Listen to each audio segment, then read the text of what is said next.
everybody, Dr. Jackie here, and welcome back to my channel. So, I wanted to invest some time today in talking about how to prevent yourself from becoming a statistic. This channel talks a lot about black femicide, and the reason why my focus has been on that so much is because a lot of times the stories that we share under the Share Her Story playlist are women who would not otherwise get the coverage, or their stories or their life stories would not ever otherwise get the coverage. Black femicide rates are highly underreported, and a lot of times when there's any type of news coverage or anything regarding a woman who's gone missing or someone that the police are searching for, very rarely, very rarely is it coverage regarding a black woman who's gone missing or the police are searching for.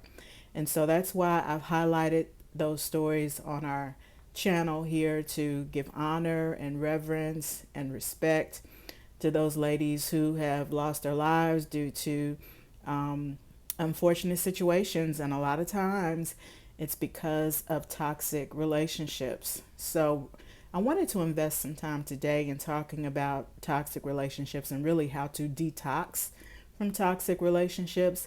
Now, let me just say from the outset that it does take a lot of energy to report on black femicide. That's why there's been a significant gap between the last time I shared a story and now, because it really does take an emotional toll just to cover stories like that. So I wanted to kind of shift the focus and add some uplifting content on this channel in hopes to educate and empower, especially black women in the area of relationships and situations that we find ourselves in, and how to really properly vet so that we don't find ourselves becoming another statistic. Now, when I say vet, I say that with a caveat because I honestly do not believe that there is any possible way to vet another person. I say this for men, I say this for women, I say this especially for black men, and within the black community. I do not believe that there is a foolproof way to vet anyone, because, and men do this so well, especially black men in our community, they do this so well to where they can pretend to be who it is that you say you want because you've told them what you're looking for. We said, I want this type of man, or I want this type of relationship. And in order to get the cookies, a man can become those things for up to 1 to 3 years. Statistics have shown. For a very long time, they can pretend to be somebody that they're not if it's to their benefit and they're getting out of you what it is they want to get out of you. And then you find yourselves discarded and heartbroken, or you become an unfortunate statistic. So when I say it's important to vet, I mean it's important to understand that there's no possible way to vet.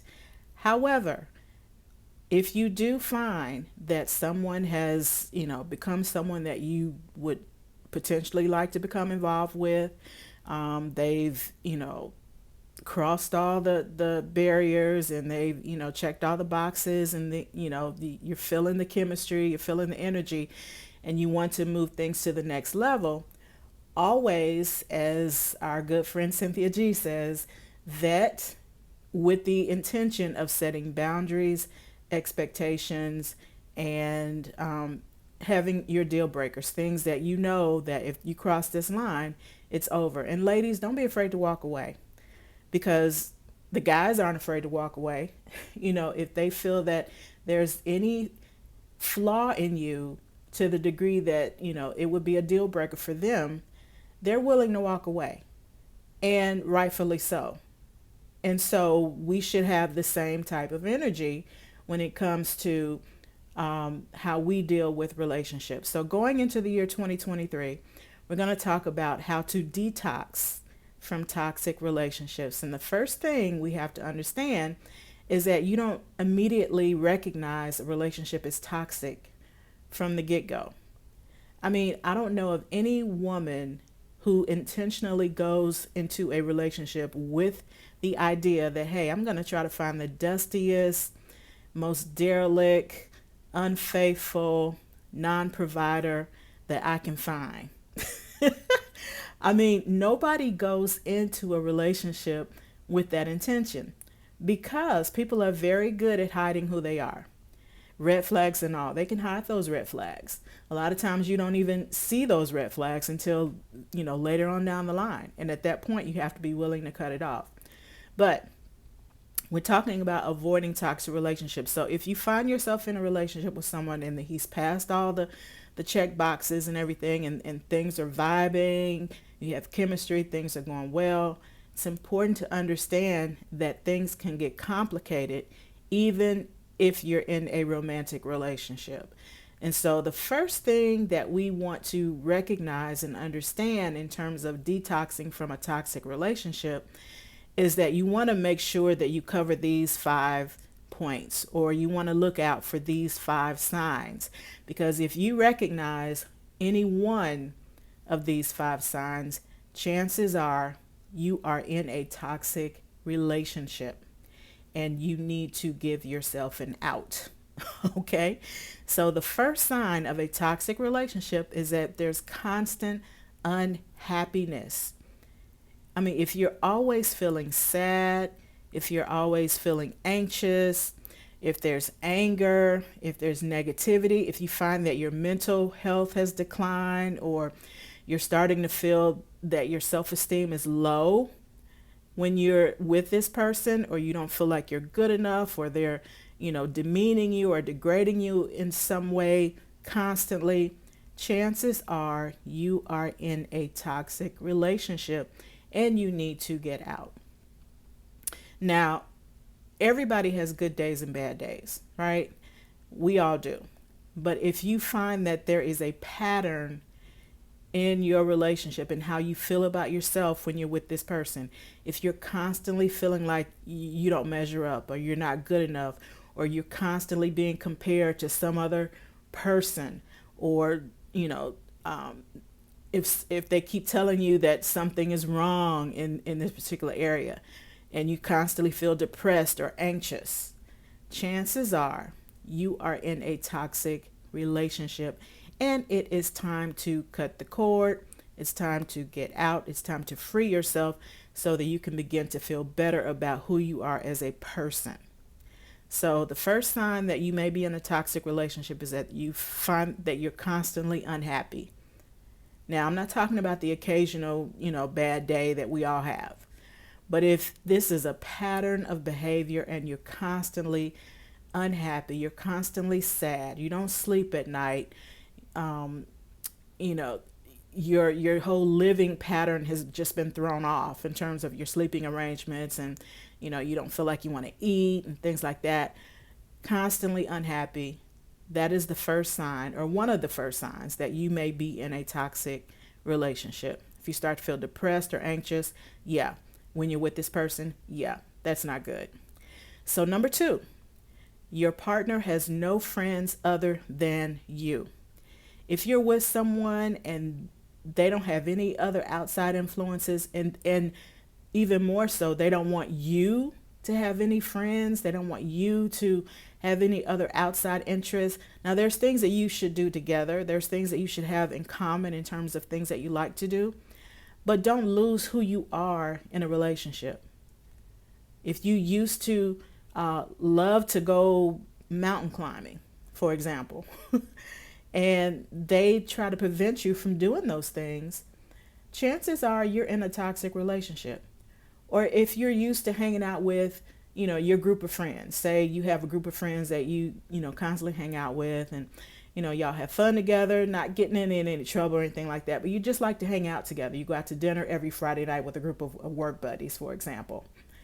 And all of a sudden, now that you're in this relationship, they don't want you to go out on Friday nights with your work buddies anymore. There's something wrong with that. So you need to make sure that you don't lose who you are for the sake of a relationship. You should have interest outside of each other, right?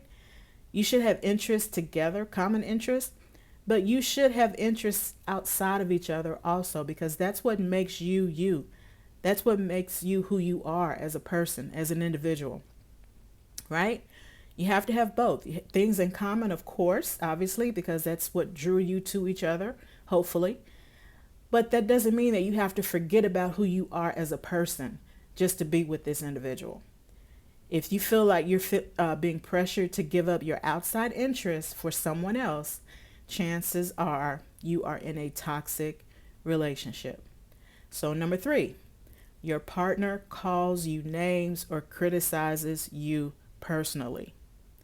We talked about this a minute ago. Personal attacks or devaluing your personality, devaluing your values, what's important to you in life, devaluing your physical appearance are all hallmark of a toxic relationship. If someone is, now there's a difference between saying, hey, and you recognize this yourself, maybe you've put on a few pounds and you want to go to the gym and work out together. That's fine. That's different. That's actually helpful, because you want to look your best for your partner. But absent of anything like that, and they just out of the blue just tell you all of a sudden that you're not attractive, and maybe they were never attracted to you, that's a problem.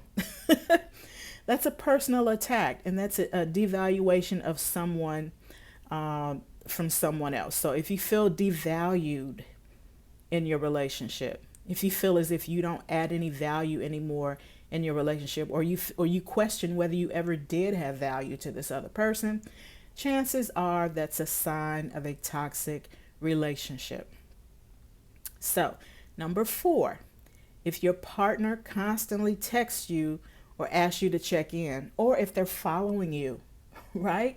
I had a situation where I was talking to this young lady, and whenever she would leave her house to go visit a friend, her boyfriend would follow her. And one time she was visiting a friend. She had been at her friend's house for about an hour, a female friend. And when she went to leave, she left. He was sitting outside in the car waiting for her, wanting to know, what she was doing there, this, that, and the other. Because she hadn't texted or checked in, so to speak. If you feel like you have to check in with someone by constantly staying in touch with them, chances are that partner may be using texting as a way to control you. This could include tracking your location, for example, asking you for a text back frequently, or taking pictures to prove that you're where you are, where you say you are. That's not cute, okay? That's not, oh, he loves me so much. No, that's delusional. That's dysfunctional. That's irrational. That's toxic. So, number four, if you have to constantly check in with someone, chances are you're in a toxic relationship. If you say you're going to go somewhere, that should be it. Now, if that's not it, then there's some deeper issues at play, some deeper trust issues.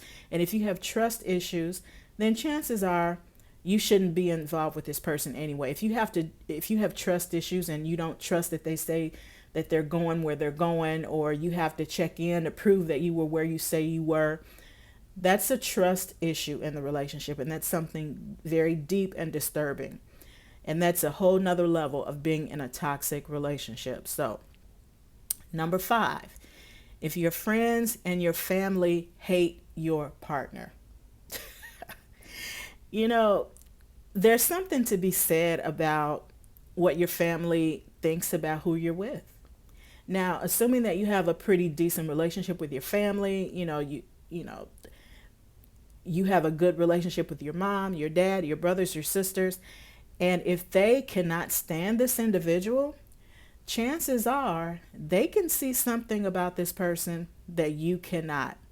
And I believe that a lot of times the statistics that we share on this channel with regards to the Black femicide rate, someone in that family of those young ladies who have been unalived, who knew about this individual, found something about them that they didn't like, or that made them feel very, very uncomfortable.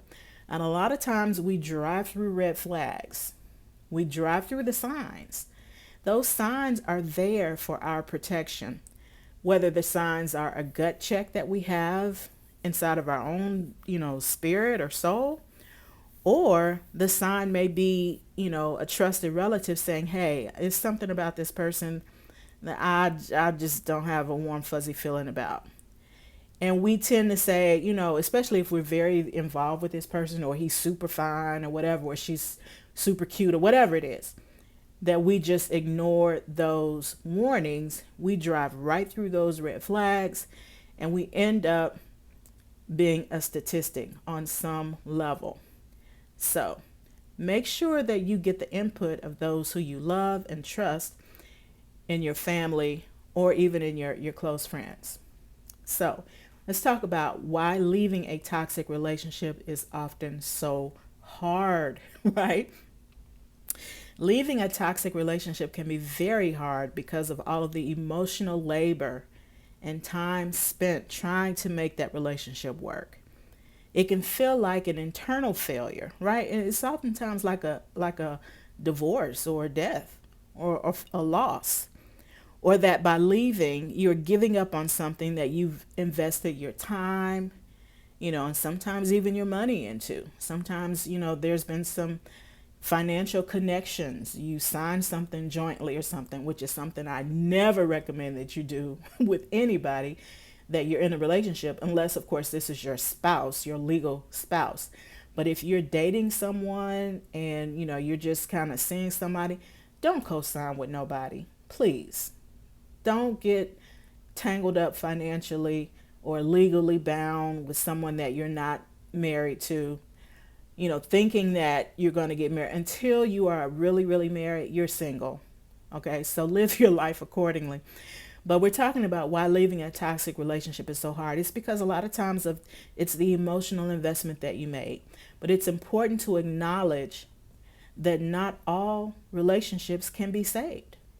I mean, sometimes you have to just wake up and smell the coffee and realize that there's no future in this relationship or in this situation.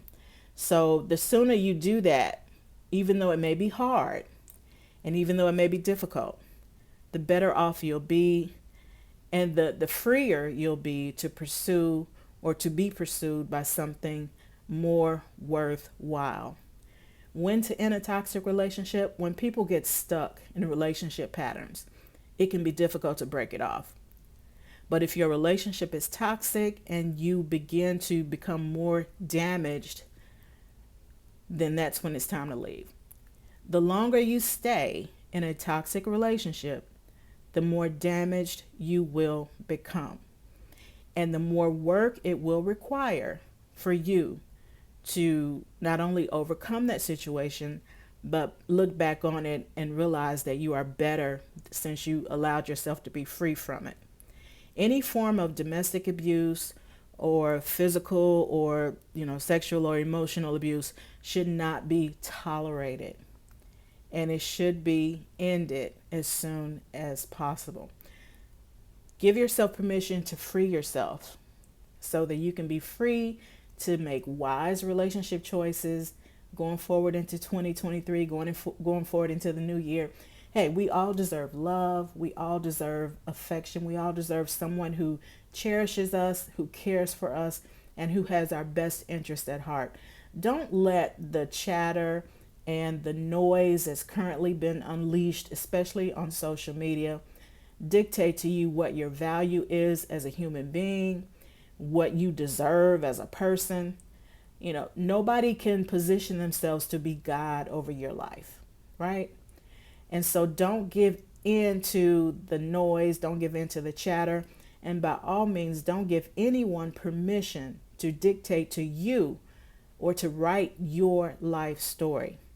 Ladies, there's someone who is willing and who is eager to love you, to cherish you, and to treat you like the woman that you desire to be treated, and vice versa. The same thing is true for men.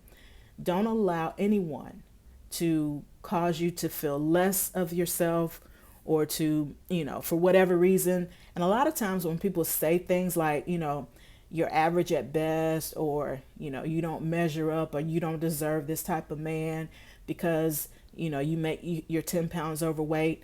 you know do you realize how many people there are, first of all, in this whole world? And out of the people that are in this whole world, you mean to tell me that nobody wants anybody that's 10 pounds overweight? There are so many people, so many men who would love to have a woman who's 10 pounds overweight, because that's their thing, right? That's what they're into. There are white men out there. There are different races of men, Indian, African, Asian. There are all types of ethnic groups out there who have their own individual likes about a person and what they find attractive in another individual. And there's no blueprint, there's no cookie cutter blueprint across the board for every man to find this type of woman attractive or that type of woman attractive. There are different likes across the board. And there are so many stories of people, and you see them every day. You know of people, you know of individuals. You may not know them personally, but you know of stories of men who've dated outside of their race, or women who've dated outside of their race, and they don't fall into the traditional cookie cutter box of what a person is supposed to look like, right? People like what they like. And you cannot allow someone who may have a different preference put that judgment on you and make you feel as if you are less than because you don't measure up to their particular standard. And if you don't measure up to their particular standard, that's fine. Let them go and find someone who does. All that does is free you up for someone who's looking exactly for what you have to offer, exactly for what you have to offer. And when you love yourself, and when you feel confident in who you are, you tend to make better decisions in every area of your life, and especially in the area of relationships. And when we make better choices with regards to relationships, we tend not to become a statistic. And we tend not to have our stories shared across social media in a way that has to say, let's honor the life of this individual. Right? So a lot of this we can avoid based on the types of decisions that we give ourselves permission to make. So as we end this year and we go into a new year, let's position ourselves to make better choices in the areas of relationships and in every other area of our lives. Because when we do, then we take ourselves out of that whole, all those talking points of, black femicide. We won't become a story. We tend not to become a story when we make better choices. Now, I'm not saying that to dishonor any of the women's stories that we've shared on this platform, on this channel. I'm sure that everyone has a story as to how they ended up becoming unalived by their partner. And every person is different. Every situation is different. But what I am saying is that we can avoid a lot of that nonsense. A lot of those toxic relationships can be avoided when we begin by making better choices as women, especially as black women. So I hope this video has been helpful. Be sure to like the video and leave a comment at the bottom. What resonated with you about what we shared today? And what other types of content would you like to see shared on this platform? All right. So until I see you guys on the next video, God bless, take care, and stay safe. All right. Bye-bye.